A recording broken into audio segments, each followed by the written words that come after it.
L'autisme mal compris, souvent stigmatisé, et une prise en charge loin d'être à la hauteur. On voit ça tout de suite avec mes invités.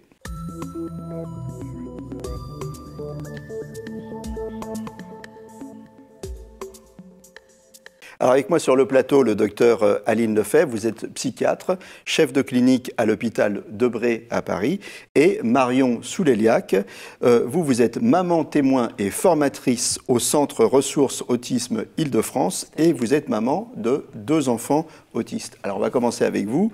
À quel âge, on va parler du premier, hein, oui. À quel âge a été détecté ces problèmes d'autisme ? En fait, lui, il est né prématuré, donc il a eu un suivi de prématurité et il avait un retard compensé dû à la prématurité. Et au bout d'un moment, dans ce suivi de prématurité, on nous a dit, écoutez, je crois qu'on est passé à côté de quelque chose de neuro, en fait. Oui. Et de là, on s'est posé quelques questions.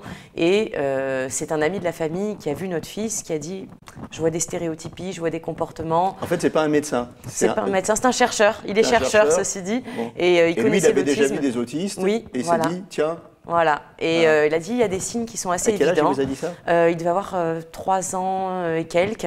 On parle de votre fils. Hein, oui, évidemment, oui, voilà.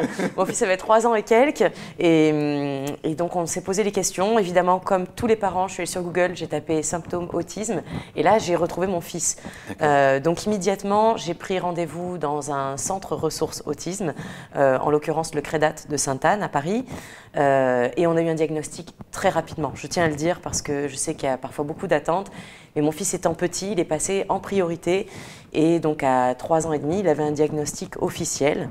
Et quelle prise en charge on vous a proposé alors ? Alors, la prise en charge, on a fait un dossier donc, auprès de la maison départementale des personnes handicapées pour obtenir un financement et faire une prise en charge en libéral.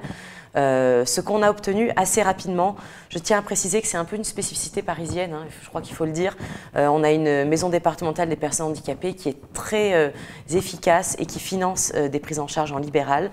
Donc on a pu avoir une prise en charge adaptée et suivre les recommandations de la Haute Autorité de Santé. Pendant tout ça, en fait, vous étiez enceinte du deuxième ou de la deuxième. Voilà, petite fille. Ma petite fille était déjà donc là, née. vous avez été, déjà, vous aviez un point de comparaison, oui. Et là, vous avez été beaucoup plus attentive. Voilà, j'ai été beaucoup plus attentive et c'est une petite fille qui est née avec des kystes au cerveau en plus. Donc elle avait un suivi déjà à l'hôpital Trousseau en neuropédiatrie.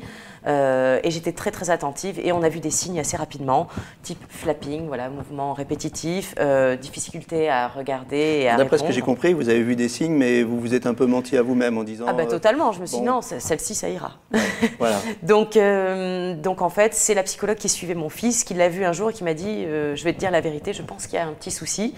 De là, nous avons contacté l'hôpital Robert Debré pour faire le suivi de la fratrie.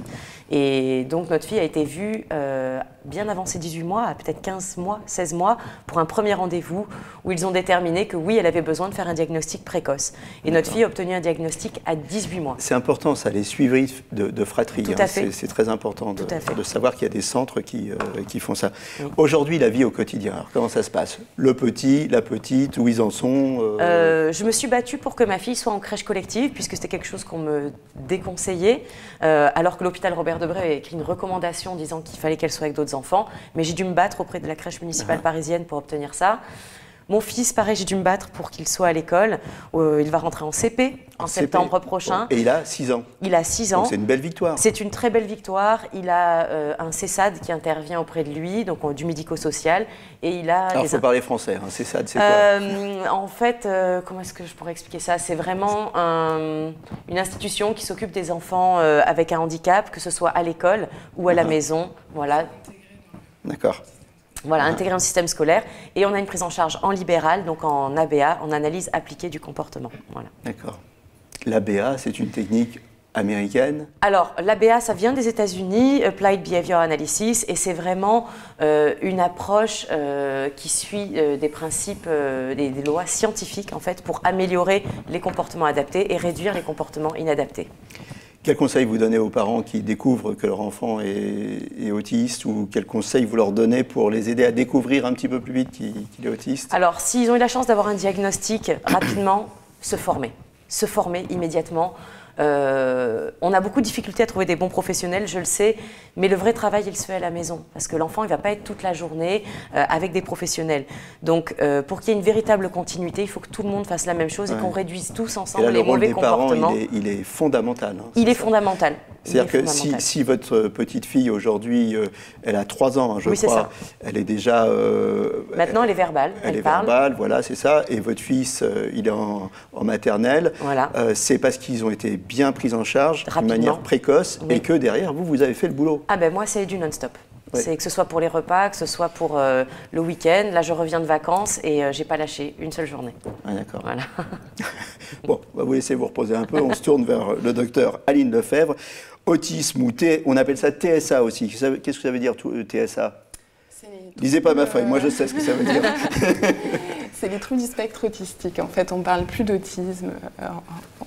En soi, en fait, on parle de trouble du spectre autistique. C'est vraiment une définition qui a été reprise en 2013 au niveau de la classification des maladies mentales. Et donc, le trouble du spectre de l'autisme, il est composé de 2 types de symptômes. Donc, d'une part, tout ce qui est des troubles de la communication sociale, avec des difficultés de la réciprocité sociale, des difficultés au niveau de tout ce qui est communication non verbale dans la communication sociale, des difficultés de compréhension, de mise en place d'une relation et de maintien de cette relation. Donc ça, c'est la première composante. Et puis l'autre, c'est tout ce qui est des intérêts restreints, de la répétition, des mouvements répétés, donc des stéréotypies, comme vous décriviez tout à l'heure, des écolalies, donc répéter aussi les choses, et puis de la rigidité, des difficultés de changement des routines et des réactions émotionnelles très très fortes liées à tout ce qui est de la sensorialité. Quand on est une jeune maman ou un jeune couple, que c'est son premier bébé, on n'a pas de point de comparaison. Donc, qu'est-ce qui doit nous alerter? Qu'est-ce qui fait qu'à un moment, on se dit, tiens, il y a un truc qui cloche là, avec mon enfant? Déjà, c'est important de pouvoir dire qu'effectivement, on a des symptômes dès les premières années de vie. L'altération, en fait, les conséquences de ces symptômes ne sont pas toujours présentes dès le début. Ils peuvent apparaître beaucoup plus tardivement, autour de 10-12 ans, là où des compétences sociales sont plus requises, où on a une autonomie aussi qu'on demande plus importante aux enfants. Donc ça peut aussi expliquer des fois des retards diagnostiques, des choses très fines, notamment pour les filles. Elles sont diagnostiquées plus tardivement parce qu'elles donnent un peu plus le change. Après, pour les premiers symptômes, comme vous le disiez, votre question de la première année, ça va être au niveau du contact oculaire, un défaut de demande de sourire. Si on a un bébé et on le regarde, on a envie d'interagir avec lui et il ne se passe pas grand-chose. Voilà, c'est ça. Il n'y a pas d'interaction. Un peu des bébés lunaires qui peuvent sourire, mais qui sourient un peu bêtement. Donc là, au lieu de se dire, tiens, il est rêveur, il est comme son grand-père, en fait, non, il faut regarder.